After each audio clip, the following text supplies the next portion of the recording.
बड़ी बड़ी बुरी बातें भी कोई कह जाए तो मुस्कुराए, अपनी मस्ती में चल देते हैं। इतना बेईमान मन है कि छोटी छोटी बातों में तुम्हें जलाने लगेगा, छोटी छोटी बातों में। अगर इसको संभालो ना तो छोटी छोटी बातों में तुम्हें परेशान कर देगा। और जब इसे भजन करवा लो ना तो कोई धक्का मार दे, गाली दे दे, अपमान कर दे, निंदा कर दे, तो भी उपेक्षा हो जाती है। ये उसकी मति है, ये उसका विचार है, उसकी भावना है, और अपने मन को तुरंत संभालते हैं। तो मन को संभालने के लिए नाम जप, सत्संग और शास्त्रों का स्वाध्याय अत्यंत आवश्यक है। जब तक अध्यात्म नहीं होगा तब तक मन को नहीं संभाला जा सकता है। मनु जी कानपुर से। श्री हरिवंश महाराज।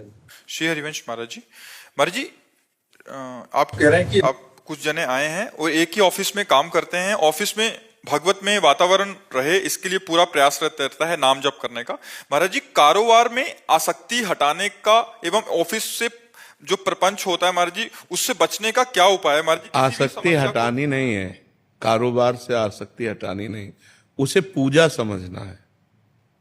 आसक्ति हटा देंगे तो कारोबार नहीं हो पाएगा।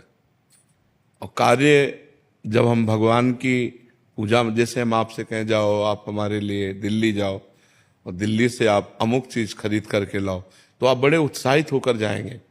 आपसे कोई पूछेगा कि आप दिल्ली जा रहे हैं, प्रपंच है, तो आपको प्रपंच, ठाकुर सेवा, महाराज ने बोला है ठाकुर जी के लिए मैं जा रहा हूं, ठाकुर जी के लिए कहा, तो आपको कितना भी कष्ट मिले आप प्रपंच में घुस करके वो काम करके आनंदित रहेंगे। क्यों? क्योंकि आपको लग रहा है कि संत ने आदेश किया, भगवंत सेवा है। तो बस यही बात मान लो, ऑफिस भगवान की पूजा है। जो हम समाज की सेवा कर रहे हैं, जिस भी डिपार्टमेंट में हो आप, वो समाज के लिए ही है। समाज की सेवा भगवान की सेवा है। हमारी ऑफिस पूजा गृह है। हम अपनी ऑफिस में ईमानदारी से समाज के प्रति कैसे उनको सुख मिले इस भाव का बर्ताव रखते हुए हम कोई व्यसन न करें, शराब न पिएं, मांस न खाएं, गंदे आचरण न करें, बेईमानी न करें, तो वही पूजा आपको भगवत प्राप्ति करा देगी। देखो खास बात समझो, श्री रैदास जी महाराज अपना ही कार्य करते थे। कठौता बड़ा सा था, उसी में चमड़े को धोना, उसी से अपना कार्य करते थे। बड़े बड़े योगियों को परास्त कर दिया कठौते के पानी से, बड़े बड़े योगियों को क्यों? राम राम राम। जो भी कार्य कर रहे हैं वो भगवान का नाम जप करते हुए कर रहे हैं। तो बड़े बड़े योगियों को चमत्कार के द्वारा परास्त कर दिया उसी कठौते के जल से। क्योंकि बस निरंतर नाम जप और अपने कुल का कर्तव्य कर्म, अपना कर्तव्य कर्म पूजा मानकर। जैसे सदन जी कसाई थे, मांस काट के बेचते थे, पशुओं की हत्या नहीं करते थे, कसाई वाड़े से मांस ले आते थे, कुल परंपरा का था। और नाम जप करते, इतने सिद्ध संत हुए कि उनकी गाथा गाई गई है। तो हमारा जो कर्म है उसे हम ईमानदारी से यदि करें तो वो पूजा हो जाएगा। और नाम जप कर रहे हैं तो इसी से हमें भगवत प्राप्ति हो जाएगी। हमको आसक्ति नहीं छोड़नी, क्योंकि अगर हम अपने कर्म में आसक्ति नहीं करेंगे, एकाग्रता नहीं करेंगे, तो कर्म पूरा नहीं होगा। जब हमें आपसे मतलब नहीं तो कैसे पूरा हो जाएगा? हमें मतलब है, क्योंकि ये हमारी पूजा है। हम इसको बड़े मनोयोग से करेंगे, एकाग्रता से करेंगे, और उसका परिणाम चाहेंगे कि समाज को सुख मिले, और उसका परिणाम चाहेंगे कि भगवान प्रसन्न हो। यही हमारे जीवन का लक्ष्य है। समझ पा रहे हैं आप? सृष्टि शर्मा जी हिमाचल से। राधे राधे महाराज जी। महाराज जी, आपके श्रीमुख से भी और साधकों के साक्षात्कार जब सोशल मीडिया पे सुने तो सुना कि राधा केली कुंज में काफी साधक ऐसे हैं जो पदों पे, अच्छे परिवार, नौकरी, धन दौलत, उन्हें अचानक से संन्यास मार्ग मिल गया। गुरुदेव, मैं ये पूछना चाहती हूँ कि क्या ये उनके पूर्व जन्म का भजन था या इनको मार्ग मिला, या गुरुदेव और श्री जी की उन पर संग दोष, संग दोष।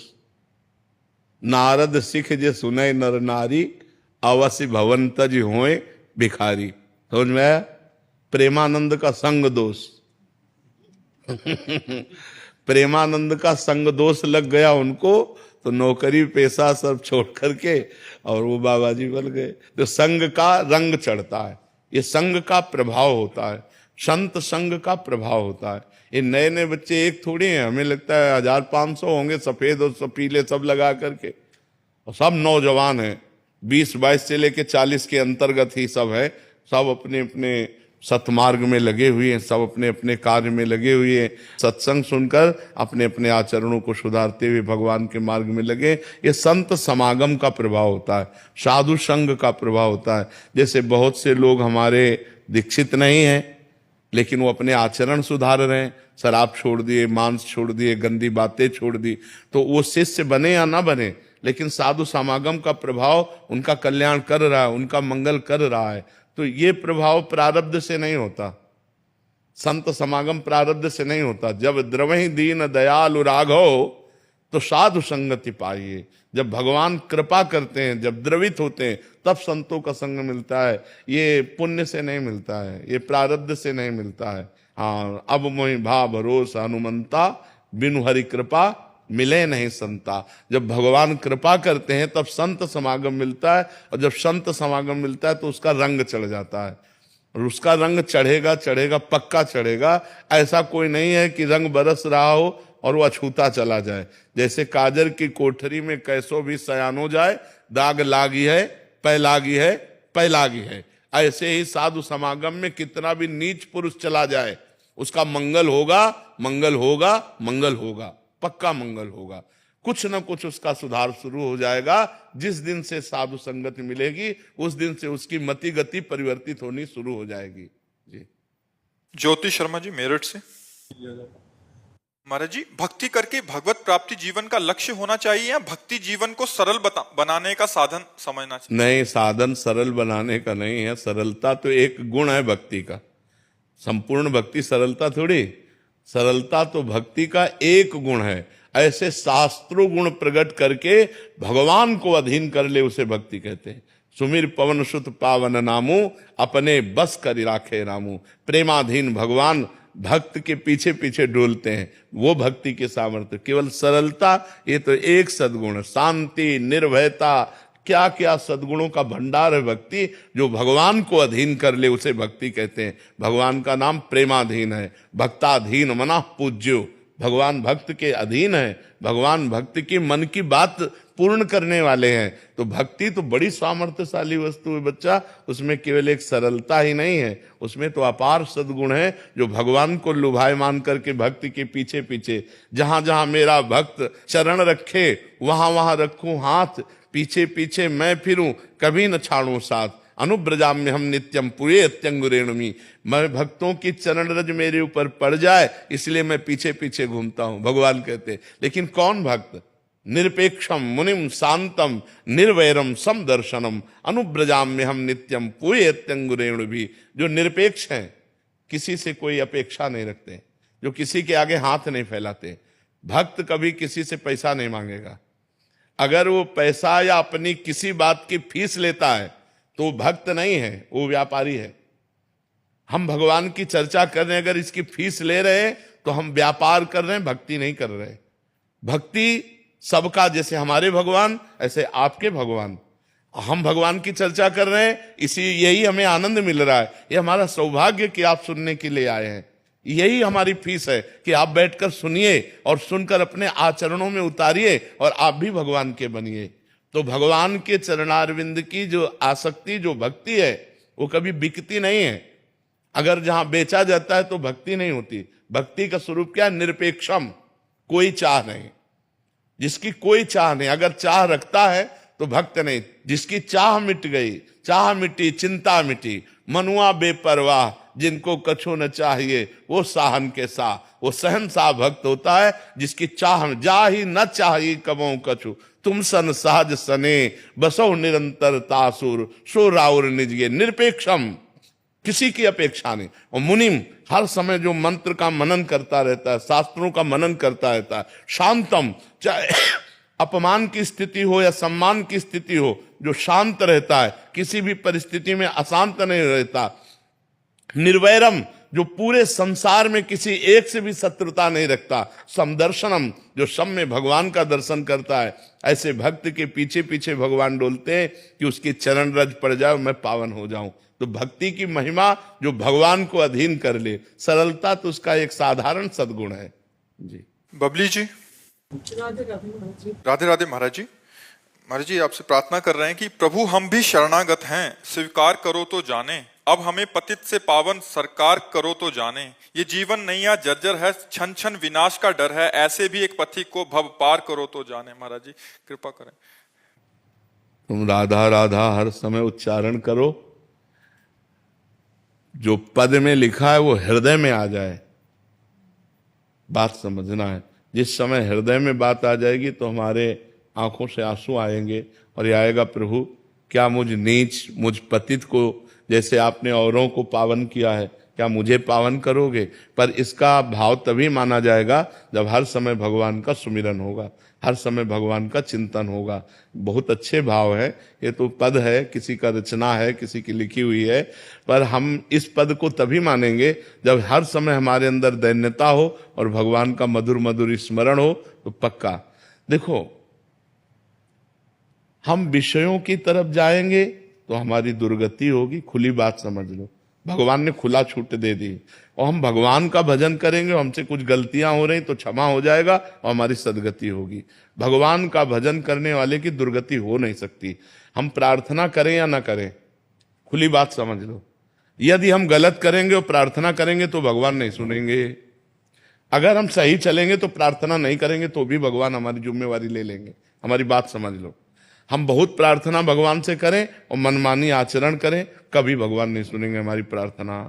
हम बिल्कुल भगवान से प्रार्थना न करें और सही आचरण से चलें तो भगवान हमें प्यार देंगे, दुलार देंगे, अपने आप देंगे। हमारी बात समझ लो, अगर हम भगवान की आज्ञा का पालन नहीं करेंगे और हम खूब प्रार्थना करते रहें, वो कपटपूर्ण प्रार्थना होगी। असली प्रार्थना ये है कि जो हमारे शास्त्र कह रहे हैं, भगवान कह रहे हैं, हम गलत नहीं करेंगे, हम अपने शरीर से अपवित्र आचरण नहीं करेंगे, पाप आचरण नहीं करेंगे, किसी को दुख नहीं देंगे, किसी से छल कपट नहीं करेंगे। प्रार्थना करो ना करो, अपने आप भगवान की कृपा आपको प्राप्त होगी। और आप गलत करें, मनमानी आचरण करें और खूब भगवान के सामने प्रार्थना करें तो इसे कहते हैं दम्भ, दिखावा। इसे कहते हैं पाखंड, पाप का खंड, कि करता पाप है और भगवान क्या चोर डाकू लोग भी तो देवी के मंदिर में जाके घंटा चढ़ाते हैं, दूसरों का गला काटते हैं, दूसरों की जेब काटते हैं और उसे फिर देवी के चढ़ाते हैं। तो क्या देवी इससे प्रसन्न हो जाएंगी? अब बताओ, गलत आचरण करके आप गलत पैसा लेकर के आप भगवान को भोग लगाओ, भगवान भूखे बैठे हैं। बिल्कुल एक टुकड़ा का भोग मत लगाओ, लेकिन बुरे आचरण मत करो, भगवान प्रसन्न हो जाएंगे। गलत आचरण मत करो, भगवान प्रसन्न हो जाए। अब बेईमानी से करके लाखों करोड़ों कमाओ और उसमें आके भगवान को तुम भोग लगाओ तो भगवान नहीं पाएंगे भोग। भगवान भूखे नहीं मरते, वो जगत को दान करने वाले हैं, विश्व का भरण पोषण करने वाले हैं। वो केवल तुम्हारे भाव देखते हैं। तो भाव तो पहले गलत करे आए हो, तुम बेईमानी के द्वारा रुपया कमा के लाए हो और उससे भगवान को भोग कभी नहीं चाहते।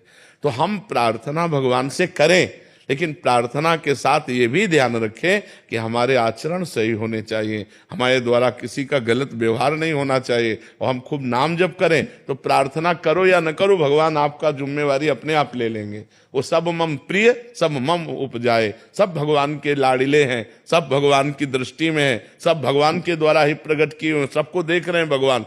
गलत आचरण करो, प्रार्थना करो तो नहीं सुनी जाएगी, सही आचरण करो, प्रार्थना ना करो तो भी आपकी जिम्मेवारी भगवान ले लेंगे। प्रद्युम्न जी भीलवाड़ा से, राधे राधे महाराज जी, आपके चरणों में कोटि कोटि प्रणाम। महाराज जी, रामचरितमानस में काक बसुंडी जी ने इस दोहे में कहा है कि ये रहस्य रघुनाथ कर वेगी न जाने ही कोई, जो जाने ही रघुपति कृपा तो सपने मोह ना हुई। महाराज जी, किस रहस्य की बात? भगवान के लीला चरित्र की रहस्य, भगवान के जो लीला चरित्रों का काकभूषण जी ने वर्णन किया कि एक बार भगवान पा रहे थे तो मैं उनका जूठन लेने के लिए दौड़ा, भगवान भगे। मुझे लगा भगवान मेरे से भयभीत हो रहे हैं, ये सर्वशक्तिमान भगवान है। फिर लौटकर हंस दिया तो हम उनके मुख में चले गए। जब उनके मुख में गए तो उनके पेट में अनंत ब्रह्मांड देखा। अनंत ब्रह्मांड देखते देखते जब व्याकुल हुआ तो फिर हंस दिया। फिर मैं बाहर निकला तो वही फिर बाल लीला। तो भगवान की इन लीलाओं के रहस्य को, या रहस्य रघुनाथ कर वेग न जाने कोई, और जो जाने रघुपति कृपा तो सपने मोह न हो। भगवान अंदर भी बाहर भी अनंत ब्रह्मांडों में इतने सूक्ष्म हैं कि वो चींटी के भी हृदय में आराम से सोते हैं, और इतने महान हैं कि दिखरावा माते तिन अद्भुत रूप प्रचंड, रोम रोम प्रतिलागे कोटि कोटि ब्रह्मांड, ब्रह्मांड निकाया निर्मित माया, रोम रोम प्रतिवेद कह, या राष्ट्र रघुनाथ कर वेग न जाने को। वो इतने छोटे हैं, अणु अणियान महतो महियान, महान से भी महान और छोटे से भी छोटे, उनकी अनंत लीला है। या रहस्य रघुनाथ कर वेग न जाने कोई, और जो जाने रघुपति कृपा सपने मोह न हो। उसे स्वप्न में भी अज्ञान स्पर्श नहीं कर सकता, मोह नहीं हो सकता, अंधकार अज्ञान नहीं छा सकता। समझ पा रहे आप समझ पा रहे? महाराज जी एक और है इनका, जो संपत्ति शिव राव नहीं दीन ही दिए दसनाथ, सोई संपदा भविष्य नहीं सकुची दीन ही रघुनाथ। किस संपत्ति और संपदा की बात कर रहे? जिस समय लंका का निर्माण भगवान ने पार्वती जी के लिए किया था, जब लक्ष्मी जी के यहाँ गई तो लक्ष्मी जी का वैभव देखा, जब ब्रह्माणी के यहाँ गई तो ब्रह्माणी का वैभव देखा, तो मानो उन्होंने कहा कि तुम तो बरगद के नीचे रहती हो, तुम्हारे पास क्या व्यवस्था है। भगवान ने लंका का निर्माण किया, स्वर्णिम लंका का। उस स्वर्णिम लंका को पार्वती जी ने देखा, पर कहा कि हमें जो आपके साथ वटवृक्ष के नीचे रहने में अच्छा लगता है। रावण ने भगवान शिव को प्रसन्न करने के लिए कई बार अपने सर काट करके उनके चरणों में अर्पित किए, तो भगवान ने उस स्वर्ण की लंका रावण को प्रदान कर दी। बिना सर काटे केवल सर झुका देने मात्र से विभीषण जी के शरणागति होने पर भगवान ने बहुत सकुच पूर्वक दिया। सकुच पूर्वक मतलब क्या है ये? मायाकृत लंका भगवान सकुच, क्योंकि भगवान प्रसन्नता पूर्वक देते हैं अपने चरणों की प्रेम लक्षणा भक्ति। लेकिन एक कल्प तक लंका का जो राज्य दिया वो सकुच करके दिया, तो इसीलिए कहा जो संपदा शिव रावण दीन दिए दसमात, सोई संपदा विभीषण सकुच दीन रघुनाथ। क्योंकि भगवान प्रसन्नता से देते हैं अपना प्रेम, अपने चरणारविंद का अनुराग।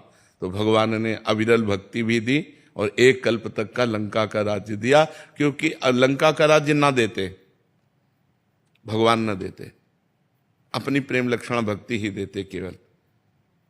लेकिन उर कछु प्रथम वासना रही, विभीषण जी कह रहे हैं।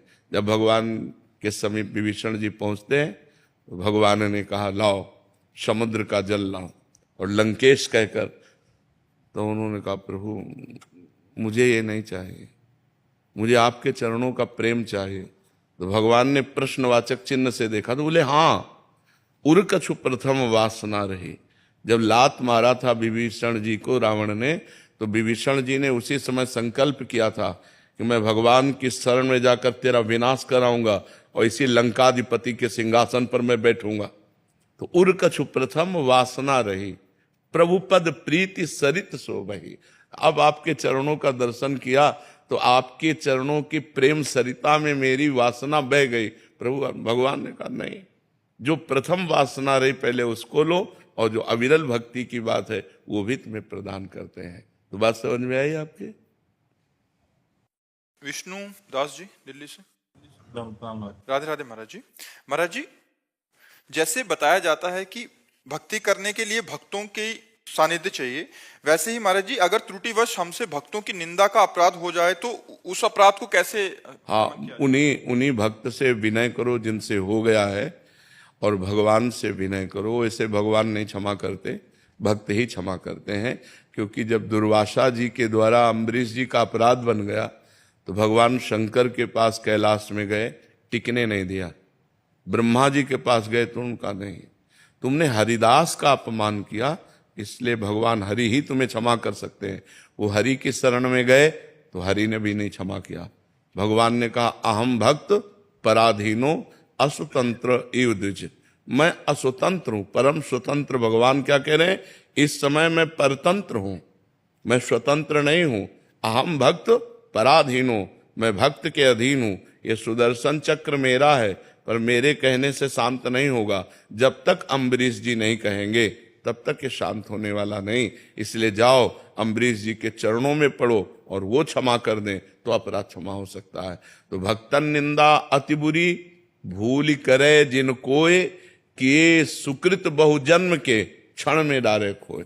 एक क्षण में बहुत जन्मों के पुण्य तपस्या साधना सबको भस्म कर देगा भक्त निंदा। इसलिए भक्त निंदा तो करना ही नहीं चाहिए। यदि भूल से किसी की भक्त निंदा बन गई तो उसी भक्त के चरण पकड़ो जिसकी निंदा हुई है, वही क्षमा कर दे तो निंदा का अपराध नहीं, ये सारे सुख चाट जाएगा। और साधु अवज्ञा तुरंत भवानी, कर कल्याण अखिल कहानी, अखिल कल्याण का नाश करके भारी विपत्ति में डाल देगा अगर भक्त निंदा हो गई। इसलिए भक्तन निंदा अति बुरी। वैसे तो किसी की भी निंदा नहीं करनी चाहिए, पर निंदा के केते आवत नहीं कछु हाथ, मूर्ख पर्वत पाप को ले चल अपने साथ। जो दूसरों की निंदा करते हैं उनका संत संभ श्रीपद अपवादा। जो भगवान शंकर की निंदा, भक्त की निंदा, हरि की निंदा, इनकी भारी दुर्गति होती है। इसलिए ये अपराध तो करना ही नहीं चाहिए। अगर भूल से हो गया है तो अगर वो भक्त जिंदा है तो उनके चरण पकड़ कर मनाओ, यदि जिंदा नहीं तो उनके लिए आसन डालो और उनकी छवि रखो और उनसे प्रार्थना करो कि मुझे क्षमा करो, वो क्षमा कर दें। और अगर सामने जाने की हिम्मत ना हो तो नहीं जाना चाहिए। सामने नहीं जाओगे तो नरक जाने की हिम्मत बना लो। अगर सामने जाने की हिम्मत नहीं तो नरक जाओ। वो गाली दे, मारेंगे, क्षमा कर देंगे। जाओ उनके चरण पकड़ो कि मेरे से गलती हो गई, भूल से मैंने आपकी निंदा कर दी, आप मुझे दंड दे दो या क्षमा करो, आप स्वामी हो, मेरे से अपराध बन गया। करना चाहिए, ऐसा करना चाहिए। क्षमा करने से अगर हमारा जीवन बच जाता है तो बहुत उत्तम बात। नहीं पक्का समझो, भक्त निंदा जब दुर्वासा जैसे महातपस्वी नहीं झेल पाए तो और कौन झेल पाएगा, किसी की सामर्थ्य नहीं। भक्त निंदा समय पर तुम्हारा पतन कर देगी। ना तुम वैष्णव भाव को पालन कर पाओगे और ना सांसारिक भाव का पालन कर पाओगे, भारी विघ्न पैदा कर देगी। शरीर में अस्वस्थता, बाहर विपत्ति झेल नहीं पाओगे। इसलिए वैष्णव निंदा करने का कभी साहस न करे, और अगर भूल से हो गई तो उससे क्षमा याचना कर ले। राजेंद्र कुमार पोदार जी, कोलकाता से। राधे राधे महाराज जी। महाराज जी, पिछले 2.5 साल से मैं आपके द्वारा दिए गए प्रवचन का श्रवण करता हूँ। यूट्यूब के माध्यम से एकांतिक वार्तालाप सभी कार्यक्रमों में सम्मिलित होता हूँ मन से। निरंतर नाम जब भी अधिक से अधिक करने का प्रयास कर रहा हूँ। पिछले कुछ दिनों से मन महाराज जी भयभीत सा है, क्योंकि श्री सेवकवाणी के 9वें प्रकरण श्री हित अकृपा जब प्रकरण पढ़ा तो महाराज जी उसमें महसूस हुआ कि मतलब जो लक्षण इसमें वर्णन किए हैं वो सारे के सारे मेरे अंदर हैं महाराज जी। अब लगने लगा है कि अहंकारी हूँ, दम्भी हूँ। पहले लगता था कि आनंद रस की वृद्धि हो रही है, अब हृदय पवित्र हो रहा है। सही पूछो तो अब हृदय पवित्र हो रहा है। जब अपने में दोष दर्शन होने लगे तो भगवान की विशेष कृपा समझनी चाहिए, और इसी दोष दर्शन को लेकर हम भगवान से आर्त भाव पुकारते हैं कि प्रभु क्या मुझ जैसे नीच अहंकारी का भी आपके चरणों में आश्रय हो जाएगा। जब तक अपने को लगता है कि मैं भगवान के प्राप्त करने का अधिकारी हूं तब तक वो अहंकारी है, वो भगवान की प्राप्त करने का अधिकारी नहीं है। और जब ये लगने लगता है कि मुझ जैसा नीच, मुझ जैसा अहंकारी क्या भगवान को प्राप्त करने लायक है, कदापि नहीं, तो भगवान को प्राप्त करने लायक बन जाता है। जैसे एक प्रसंग हम सुनाते हैं महाप्रभु चैतन्य देव का। जब महाप्रभु चैतन्य देव का यश प्रकट हुआ तो एक फलाहार रहते थे, पूरे भारत की नदियों का भ्रमण किए हुए थे। तो उनको लगा कि जब महाप्रभु चैतन्य देव के पास जाऊंगा तो मैं फलाहार करता हूं, मैं पवित्र तीर्थों का भ्रमण किए हूं, तो मुझे दौड़कर आलिंगन करेंगे। लेकिन उल्टा हुआ। जब महाप्रभु का कीर्तन चल रहा था और वो पहुंचे तो महाप्रभु ने कीर्तन बंद कर दिया और कहा, कौन ऐसा आ गया शुष्क पुरुष जिससे हमारा भाव शुष्क हो रहा है। तो वही संत जी आए थे, बोले निकालो इनको, हटाओ यहां से। जब उनको निकाल दिया तब वो एकांत में जाकर रोने लगे, प्रभु आपका अवतार दीन और पतितों को पावन करने के लिए है। मुझ जैसे दीन और पतित को प्रभु अगर आप त्याग देंगे तो मैं कहां जाऊंगा। बस महाप्रभु दौड़े और उनको गले लगा लिया। बात समझे? जब अहंकार था कि मैं फलाहारी और तीर्थयाटन करने वाला हूं तो तिरस्कार करके उस अहंकार को दूर किया, क्योंकि महापुरुष के पास जाने से जीव का कल्याण निश्चित होना चाहिए। और जब उनको ये आया कि मैं पतित, मैं नीच, मैं अधम, तो महाप्रभु ने गले से लगा लिया। तो ऐसे ही हमारे अंदर जब ये वास्तविक बात आता है, वास्तविक हम देखते हैं कि ओहो मेरे अंदर तो अहंकार है, मेरे अंदर तो ये दोष है, तो हम भगवान की विशेष कृपा के पात्र बन जाते हैं, क्योंकि हमारे अंदर ये दैन्यता आ जाती है कि मैं किसी योग्य नहीं हूं। और जिसको ये अहंकार आ जाता है मैं योग्य हूं, वो वास्तविक भगवान के योग्य नहीं। और जिसको ये आ जाता है मैं पतित हूं, मैं नीच हूं, तो बात फिर बन जाती है। तो अब सही पूछो तो आपके भजन की बात बन रही है, यही आपको रुलाएगी, यही बात आपको रुलाएगी। आपको एकांत में बैठकर भगवान के सामने रोना आएगा कि प्रभु क्या मुझ जैसे अहंकारी को भी आपके चरणों में शरण मिल सकेगी? प्रभु क्या मुझ जैसे पतित दीनहीन को भी आप कृपा करेंगे? प्रभु आप स्वीकार। अब आ गई, भक्ति का रंग आ गया। तो ये सही है, गलत नहीं है, ये आपके ऊपर भगवान की कृपा है। आप अपने साधन भजन को और बढ़ाइए। यही जब और आ जाती है ना, तो रोना शुरू हो जाता है। कभी कभी क्या प्रतिकूलताएं होती है ना, तो मैं फिर प्रवचन निकाल के सुनने लग जाता हूँ, या फिर जोर जोर से नाम लेने लग जाता हूँ। तो क्या घर में लोग बोलते हैं कि तुम पागल हो गया क्या? जो हाँ नहीं, घर वालों की तो बात डाले तो ये बहुत अच्छी दवा है जो आप कर रहे हो, बहुत अच्छे चल रहे हो आप, कोई त्रुटि नहीं है साधना में, बिल्कुल करेक्ट आप चल रहे हो। आप ऐसे चलते रहिए। और लोग घर के या बाहर के पागल कहें या बुद्धिमान कहें, उससे हमें क्या फर्क पड़ता है। नितिन शर्मा जी मेरठ से। राधे राधे। राधे राधे महाराज जी। महाराज जी, श्री जी हमारे साथ जो भी घट रहा है, अच्छा या बुरा, कैसे अंदाजा लगाया जाए कि हमारा कोई पूर्व का कर्म भुगता रहा है? अंदाजा नहीं, वो पूर्व का कर्म है ही, अंदाजा नहीं, वो पूर्व का कर्म है ही। हमारे द्वारा जो दो प्रकार के कर्म होते हैं, शुभ और अशुभ, उन्हीं से मिश्रित ये पूरा जीवन बनता है, जन्म से लेकर मृत्यु तक। जो हमें दुख सुख मिलेंगे वो पूर्व के द्वारा मिलेंगे। अब नए कर्म जो हम कर रहे हैं वो अलग है, उसमें हमारा चिंतन पहले बनता है। देखो, जैसे नए कर्म का होता है तो पहले ध्यायतो विषयान पुंसान संगास्ते सुपजायते संगात संजायते कामा। हम पहले किसी विषय का चिंतन करते हैं। अब किसी भोग के विषय का पहले हमने चिंतन किया, फिर उसका संकल्प बनाया, फिर उसकी क्रिया की, ये नया कर्म हो गया। अब अचानक आप जा रहे हैं, किसी की ठोकर लगी, वो 4 थप्पड़ आपके मार दिए, गाली गलौज हुआ, इसमें आपका, जिसमें आपका दिमाग नहीं लगा और घटना घट गई, ये पूर्व कर्म का हुआ। और जिसमें आपने दिमाग लगा के किया, वो नया कर्म हो गया। समझ पा रहे हैं आप? अब उस नए कर्म का, जैसे अच्छा कर्म है तो आगे अच्छा परिणाम आएगा। अभी आप अच्छा कर्म कर रहे हैं, लेकिन आपकी दुखद परिस्थिति चल रही है, तो आपका पूर्व कर्म जो पाप का है वो अभी लागू चल रहा है। अभी जो कर्म अच्छा कर रहे हैं ये आगे लागू होगा जा करके। समझ पा रहे हैं आप? देखो, यहां भी कोई भी केस है 10-5 दिन में फाइनल नहीं हो जाता, वर्षों चलते हैं, मुकदमा नहीं चलते वर्षों। तो हमारी बहुत बड़ी सरकार भगवान की अनंत ब्रह्मांडों का हिसाब है, तो हमारा केस जब खुलेगा तो उसमें राई पाई कमी नहीं होगी, उसको भोगना पड़ेगा पक्का, अवश्य में भोक्तव्यम, लेकिन खुलने में समय लगता है। अब पता नहीं 100 जन्म वाला केस खुला हो, 100 जन्म। भीष्म पितामह जी कह रहे हैं मैं इतने जन्म देख रहा हूं, ऐसा कोई पाप नहीं किया, सर सैया पे, मैं बाणों की सैया पे, प्रभु ये किस जन्म का फल है? तो उनका 100 जन्म के आगे देखो, आप एक राजा थे और आपने एक सांप को उठा करके धनुष की नोक से कांटों वाले पेड़ में डाल दिया, वो बबूल के कांटों में ऐसे छेदा, कई दिन में मरा, तो ऐसे तुम्हें बाणों की सैया मिली। तो हमारा किस जन्म का हिसाब चल रहा है? बहुत जन्म हो गए, अनंत जन्म हो गए। तो इसलिए आए हुए भोग को भगवान नाम जप करते हुए भोग के निपटा लो, और नाम जप करो, अच्छे आचरण करो, जिससे हमारा अगला जीवन जो हो, आगे का जो जीवन हो, हमारा जो भविष्य हो, वो बड़ा मंगलमय हो। समझ पा रहे आप? दिग्विजय सिंह जी सीतापुर। महाराज जी राधे राधे। महाराज जी, महाराज जी मन अशांत रहता है, बार बार भोगों की तरफ ही ले जाता है, और अब भोगों की तरफ उसकी हिम्मत भी नहीं कि चल पाए, क्योंकि हर समय आप खड़े रहते हैं जब राधा नाम लेता हूं। महाराज जी, नाम और भोग दोनों के बीच में पिसने के कारण कभी नाम छूटता है, फिर कभी भोग में मन लगता है। महाराज जी ऐसा, ये प्रारंभ में ऐसी दशा रहती है, हर साधक की रहती है, क्योंकि पूर्व जन्मों का हमारा जो भोगाकर्षण है, जो भोग संयोग है, वो हमको खींचता है। जो नवीन विषयों को भोगने की इच्छा होती है उसे कामना कहते हैं, और जो भोगे हुए विषयों को भोगने की इच्छा होती है उसे तृष्णा कहते हैं। तो कामना को तो बुद्धि के द्वारा हम मिटा सकते हैं, लेकिन तृष्णा बार बार हमको जलाती रहती है।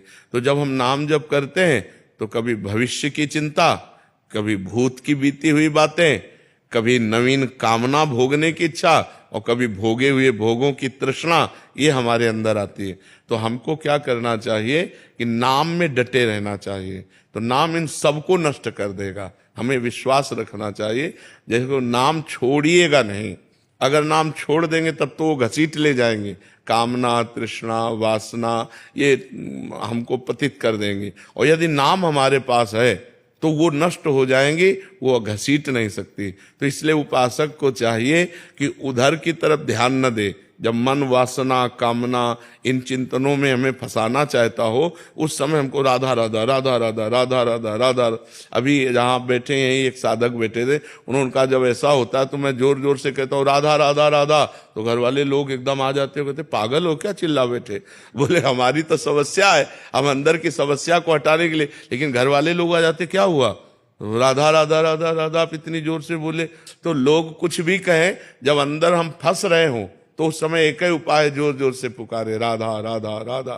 तो आप देखो तुरंत शांति मिलेगी, तुरंत आपका हृदय बदलेगा, क्योंकि नाम में बड़ी सामर्थ्य है। अच्छा, मन में कैसे जपें उस समय, क्योंकि मन तो गंदा हो रहा है, गंदे विचार ला रहा है, तो उस समय में जोर से शुरू कर दें राधा राधा राधा राधा राधा राधा राधा, तो हम उससे बच जाएंगे। और सोचता महाराज जी दोनों चीजें, अगर नाम छूट जाता तो बहुत चिंता होती कि नाम छूट गया। और उधर जब होता है तो फिर उसके लिए बड़ी चिंता, मतलब दोनों इतना चिंता आपस में पीस रहे हैं कि बहुत। बस ये इसी स्थिति से जहां निकल जाओगे तो आनंद मिल जाएगा।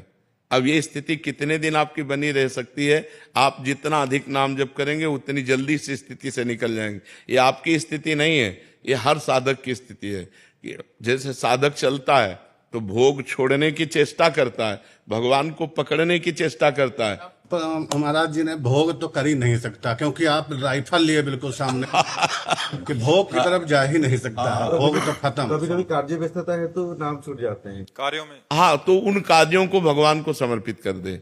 2 घंटे काम किए तो बीच बीच में राधा राधा स्मरण करके उन कार्यों को भी भगवान को समर्पित कर दे, तो वो भी भजन हो जाए। तो आप चिंता न करो, आप बहुत सही चल रहे हो, आप बहुत सही चल रहे हो। बस चलते रहो तो इस स्थिति को क्रॉस कर जाओगे। जहां स्थिति को क्रॉस किए तो सामने मधुर मधुर झांकी और नाम चल रहा है, तो फिर हृदय द्रवित हो जाएगा, हृदय आनंदित हो जाएगा, विषय चिंतन खत्म हो जाएगा। आप चलते रहिए चुपचाप। अब हाँ, बहुत सही चल रहे हो, तभी ऐसा है आप। हाँ, अंदर ही अंदर मन जहां निर्मल हुआ ना, तो आनंद की धारा आ जाएगी बिल्कुल।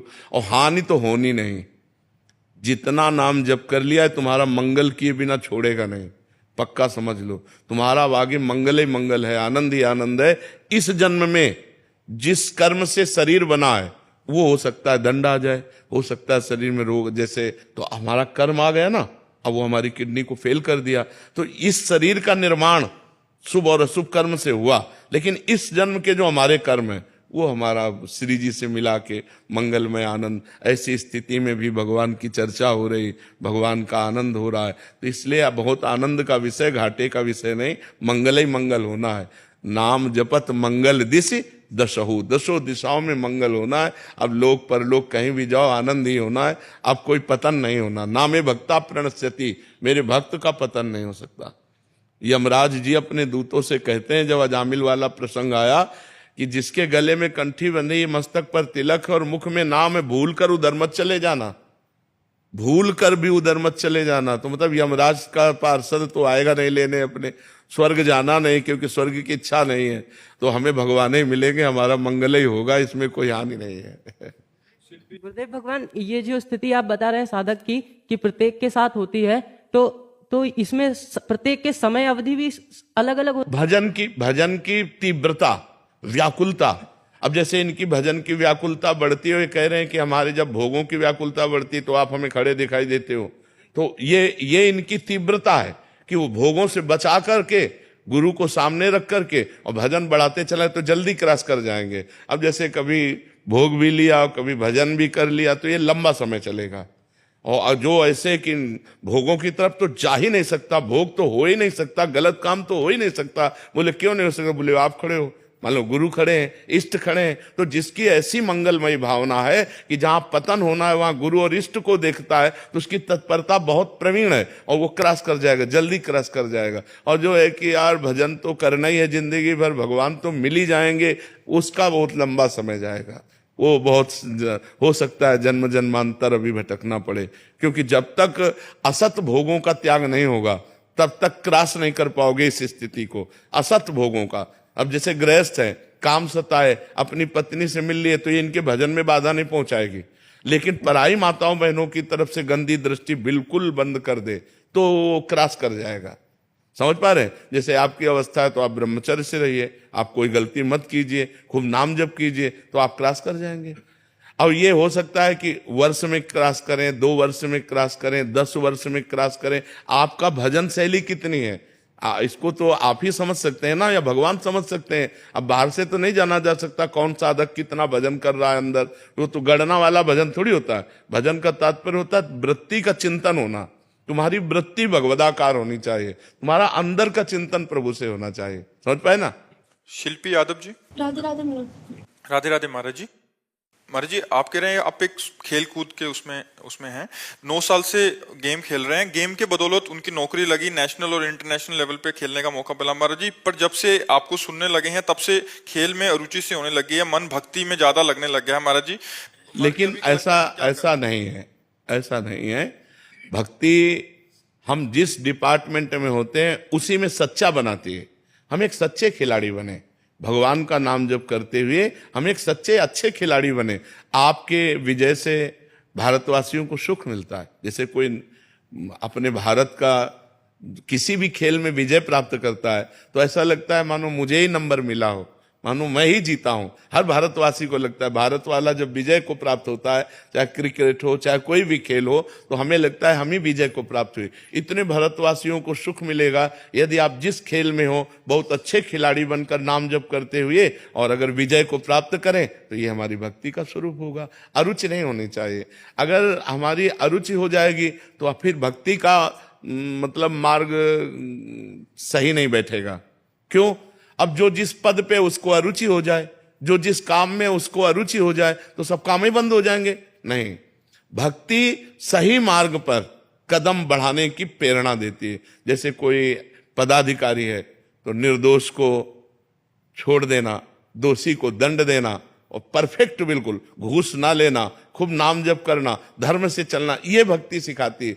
नहीं तो चक्रवर्ती सम्राट अम्बरीश जी कैसे भजन करते, महाज्ञानी जनक जी कैसे भजन करते, विभीषण जी कैसे भजन करते, ये सब बड़े बड़े चक्रवर्ती राजा हुए, राजा होते हुए भी भजन कर रहे हैं और अपने राजपद का संचालन कर रहे हैं। तो हमें लगता है बच्चा अपनी रुचि को खेल में रखिए और नाम जप कीजिए, सत्संग सुनिए और जिस खेल में हो उस खेल का अभ्यास रोज कीजिए जिससे आपका अवसर आने पर विजय प्राप्त हो। महाराज जी, भक्ति के साथ खेल खेलने पे हमें क्या लाभ मिलेगा? मतलब जो भक्ति करते हुए हाँ, तो भक्ति से भगवान की प्राप्ति होगी, खेल करने से जगत के भोग और यश और सम्मान प्राप्त होगा। जो जागतिक उन्नति है वो भी होगी। ई परलोक सकल सुख पावत मेरी सो भैया कृष्ण गुण संचु। इस लोक में भी सुखी रहोगे और परलोक में भी भगवत प्राप्ति और आनंद मिलेगा। कभी द्वंदात्मक स्थितियां आ जाती हैं कि मतलब खेल में हार मिल गई तो उसमें हाँ, कोई बात नहीं, यही भक्ति सिखाती है। सुख दुखे समय कृत्वा लाभा लाभो जया जय। यदि हम हार गए हैं तो हमारे अभ्यास में कमी है, उससे सामने वाले ने अभ्यास श्रेष्ठ किया है, अगली बार हम अभ्यास श्रेष्ठ करेंगे, उसको पछाड़ेंगे। हम उदास होकर निराश होकर नहीं बैठ जाएंगे, हम अपने अभ्यास को और बढ़ाएंगे और अभ्यास बढ़ाकर सामने वाले को पछाड़। बल भी भक्ति से मिलेगा, नाम जप से, हाँ, नाम जप से मिलेगा, भक्ति से मिलेगा। सुदेश पांडे जी। राधे राधे महाराज जी। महाराज जी, पूर्व में आपके मुखारविंद से सुनी वह दिव्य प्रेरणा की यदि भागवत जी का मूल संस्कृत में 18,000 श्लोकों सहित पाठ किया जाए तो उससे जीवात्मा जो गई है उसको उसका जीवन उत्थान होगा। महाराज जी कह रहे हैं कि वो किया इन्होंने माता पिता की सदकेतु हेतु। महाराज जी अब कह रहे हैं कि इनकी प्रार्थना है कि क्या इस यज्ञ के उपरांत मुझे अपने माता पिता को वैदिक विधि से पितृपक्ष आदि में तर्पण अर्पित करने की आवश्यकता है या भागवत जी का महाप्रयाण कर लिया तो पूर्ण? वैसे उनका काम तो हो गया, विश्वास से कीजिए। पर भगवान को माता पिता मानकर जब पितृ पक्ष आवे तो श्राद्ध और तर्पण करना ही चाहिए। गृहस्थ को श्राद्ध और तर्पण आदि करना चाहिए, क्योंकि भगवान ही तुम्हें वो माता च पिता तुम्हें वो तुम्हें बंधुश्च सखा तुम्हें हो, तो एक पुण्य कार्य होता है, वो कोई अमंगल कार्य तो है नहीं, तो मुझे करना ही चाहिए। वो जब भगवत स्वरूप जहां भी होंगे उनका मंगल और भी होगा। और नहीं मंगल की बात रही तो हमारे भगवान माता पिता हैं, हम उनके लिए पितृ तर्पण कर रहे हैं। जैसे बड़े बड़े भीष्मादि महापुरुषों ने ये सब कार्यक्रम किए हैं, तो भगवान भी स्वयं श्राद्ध तर्पण आदि किए अपने माता पिता परिवार पूर्वजों के लिए। तो हमारे जो पितर हैं, बहुत से पितर है ना, हम कुल परंपरागत पितर हैं, उन सबके लिए तर्पण करना चाहिए, उन सबको श्राद्ध देना चाहिए। ये एक पुण्य कर्म है, इसको छोड़ना नहीं चाहिए। हाँ, सन्यास ले तो छोड़ देना चाहिए, लेकिन गृहस्थ में है तो जरूर करना चाहिए। जब श्राद्ध पक्ष आवे तो जरूर करना चाहिए। अमन जी, जिंद हरियाणा से। राधे राधे महाराज जी। गुरुजी, ये मन सभी के सामने तो इंद्रियों पर संयम का दिखावा करता है, परंतु एकांत में ठीक इससे उल्टा हो जाता है महाराज जी। इससे हाँ, वैसे कहा भी गया है, जिस साधक का एकांत पवित्र वही साधक है। नेत्रों के सामने, समाज के सामने सब होश में रहते हैं, लेकिन सही होश उसका माना जाता है जो एकांत में होश में रहता है। एकांत में जब मन चंचल हो तभी हम साधन का बल प्रयोग करें, जो भजन बल है उसी समय तो नाम जप करें। हम एकांत में खाली न रहें, जब तक नींद ना आ जाए तब तक हमें खाली नहीं रहना। कोई ग्रंथ रख लें जिसका हम अवलोकन करें, संख्या रख लें जो नाम जप करें, या सत्संग रख लें, सत्संग सुने। हम खाली बैठेंगे तो हमारा मन तुरंत एकांत में हावी हो जाएगा और कोई न कोई हमसे पाप कर्म करवा बैठेगा या पाप चिंतन करवा बैठेगा। तो इसलिए बहुत सावधान रहना चाहिए। एकांत में मोबाइल रहता है, कोई गंदी बात न देखें, हम सत्संग सुने या शास्त्र स्वाध्याय करें या नाम जप करें। और नींद जब आ जाएगी तो अपने आप आ जाएगी, उसमें परेशानी नहीं है। नींद जो 4 घंटे 5 घंटे लेनी है, उसके अलावा हमें सावधान होकर समय काटना है। खास समय एकांत का, और जब खास समय सोने जा रहे हैं उस समय तो और बिल्कुल सावधान होकर, बिल्कुल नामाकार वृत्ति करके। जैसे अब अपने लोग सोते हैं ना, तो सोने नहीं जाते, ध्यानस्थ होते हैं। लेट गए और एकदम परमात्मा में ध्यान, अब कब सो गए पता नहीं, फिर जब जगे तो फिर उसी ध्यान में बैठ गए। पहले सबसे पहले बस नाम जप। तो एकांत को संभालना होगा, ये आपका ही नहीं सबका है। एकांत सबका गंदा हो जाता है, यदि चतुर सुजान साधक नहीं है तो एकांत में गंदगी कर ही बैठता है। और जिसका एकांत गंदा है उसकी साधना ठीक नहीं है। जिसका एकांत पवित्र है वही वास्तविक संत है, वही साधु है, वही साधक है, वही महात्मा है। चाहे गृहस्थ हो चाहे विरक्त हो, ये साधु संत महात्मा गृहस्थ विरक्त के लिए भेद नहीं है। इसमें गृहस्थ भी महात्मा हो सकता है। स्थिति है तो वो महात्मा है, स्थिति नहीं है तो वेश से महात्मा नहीं माना जाता, स्थितियों से माना जाता है। तो हमें लगता है कि हमें एकांत में ज्यादा सावधान रहना चाहिए, क्योंकि एकांत पाकर मन कच्चे साधकों का, सच्चे साधकों का तो एकांत पाते ही वो तो एकदम डूबेगा भगवान में। एकांत पाते ही तो बिल्कुल मन ऐसे उल्लसित होकर भगवान में डूबेगा कि एक मतलब इतना एकांत प्रिय हो जाता है कि घड़ी का सेल का जो आवाज आती है ना, टक टक, मतलब कमरा शांत है तो अभी आपको घड़ी की आवाज सुनाई देगी, टक टक टक। जैसे अब डूबने में वो भी तो फिर उसको हटाना पड़ता है कि हटाओ।